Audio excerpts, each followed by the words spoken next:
महत्त्वाचा असतो त्याची प्रत्येक क्षणोक्षणी आठवण येते.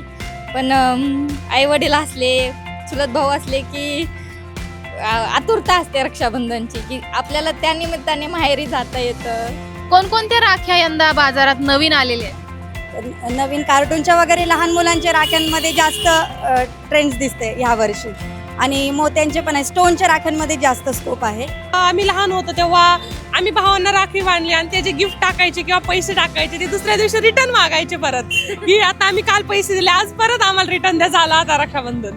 खूप स्पेशल आहे माझ्यासाठी, कारण ह्या एका सणामुळे नाही का आम्ही सगळे भावंड एकत्र येतो, राखी सगळ्या बहिणी आम्ही एकत्र येतो घरी आणि आम्ही सगळे सेलिब्रेट करतो. यांचं यंदा राख्यांचा दर जास्तच आहे, म्हणजे आधीपेक्षा जास्त 20% तरी जे भाव वाढ भरपूर झालेली आहे. नमस्कार, मी प्रियंका, तुम्हा सगळ्यांचं आयलमनगर न्यूजमध्ये स्वागत. प्रेक्षको, रक्षाबंधन हा सण बहीण आणि भावाच्या जिव्हाळ्याचा सण असतो आणि हाच सण उद्यावर येऊन ठेपलेला आहे. आपल्या अहिल्यानगर जिल्ह्यामध्ये शहरामध्ये सुद्धा या सणाचा उत्साह आणि यासाठीची लगबग पाहायला मिळते. मी सध्या उभी आहे प्रोफेसर चौकामध्ये. या ठिकाणी जर आपण पाहिलं तर रक्षाबंधन सणासाठी हा परिसर अगदी सजून गेलेला आहे आणि ग्राहकांना आकर्षित करण्यासाठी वेगवेगळ्या दुकानांमध्ये वेगवेगळ्या राख्या या नटलेल्या आहेत आणि या राख्यांनी ही बाजारपेठ सजलेली आपल्याला पाहायला मिळते. मात्र यंदा नेमक्या कोणत्या राखीचा ट्रेंड आहे, महागाईचा या सणावर काही परिणाम झालेला आहे का, आणि बहीण भावाच्या नात्याचा उत्साह नेमका कसा आहे हे आज आपण पाहूयात. आपल्यासोबत एक ग्राहक आहेत, ते जे राख्या खरेदी करायला आलेले आहेत. काय सांगाल, कोणकोणत्या राख्या तुम्ही घेणार आहात? मी छोट्या, लहान, मोठ्या भावासाठी जी त्याला आवडेल अशी राखी बघती आहे आणि लहान मुलांनाही त्याच्यासाठी छोटी राखी घ्यायची आहे मला. कुठून आलात तुम्ही?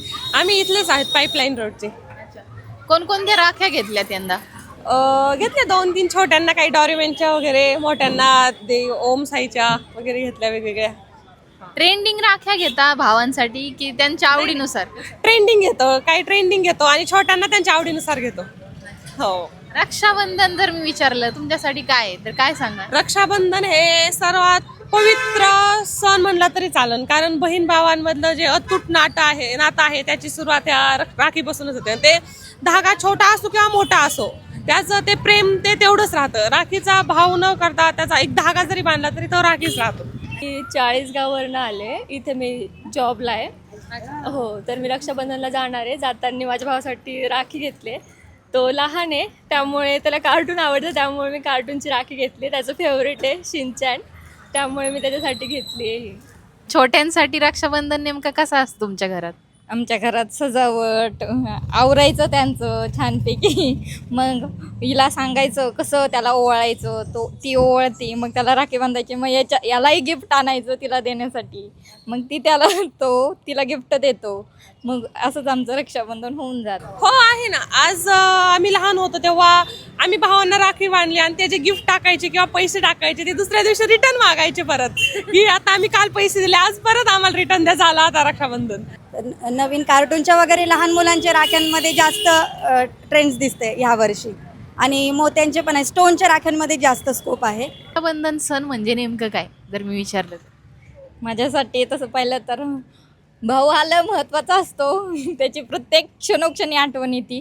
पण आईवडील असले, चुलत भाऊ असले की आतुरता असते रक्षाबंधनची, की आपल्याला त्या निमित्ताने माहेरी जाता येतं. नाही, रक्षाबंधन म्हणलं की लहान आणि मोठं ते लहानच वाटतं. किती मोठं झालं तरी रक्षाबंधनचं मोठं झालं तर लहानच. काय सांगाल, यंदा राख्यांचा दर किती आहे? यांचं यंदा राख्यांचा दर जास्तच आहे, म्हणजे आधीपेक्षा जास्त 20% तरी जे भाव वाढ भरपूर झालेली आहे. मागच्या वर्षी किती होता? साधारण 20-25% जास्त भाव वाढलेले आहेत मागच्यापेक्षा. आज आम्ही 40ला राखी विकतो, ते मागच्या वेळेस 20 आणि 25लाच विकत होतो, 25-30पर्यंतच विकत होतो. म्हणजे महागाईचा परिणाम झालेला आहे. हा, महागाईचा परिणाम 100% झालेला आहे. ग्राहकांची नेमकी गर्दी कशी आहे दुकानात? आता आमचा स्टॉल आता 10-12 दिवसापासून आहे इथे चालू, पण मागच्या आठवड्यामध्ये जास्त गर्दी नव्हती, पण आता काल परवापासून खूप गर्दी आहे. संध्याकाळच्या टायमाला तर जास्त गर्दी होते. 6 वाजता 7 वाजता 7 ते 9 वाजेपर्यंत येतात. संध्याकाळी 5 ते 10 पर्यंत भरपूर गर्दी असते. रक्षाबंधन म्हणजे फार गर्दी असते संध्याकाळच्या वेळेस. तर आत्ताच आपण काही ग्राहक आणि काही राखी विक्रेत्यांच्या प्रतिक्रिया जाणून घेतलेल्या आहेत. विक्रेत्यांच्या मते थोडाफार प्रमाणात राख्यांच्या भावामध्ये थोडीशी वाढ झालेली आपण ऐकले, आणि मात्र हे जरी असलं तरी ग्राहकांमध्ये रक्षाबंधन सणाचा उत्साह मात्र तसाच पाहायला मिळतोय. कॅमेरामन प्रेम गांगुली सोबत मी Priyanka, I love Nagar news, Ahilyanagar.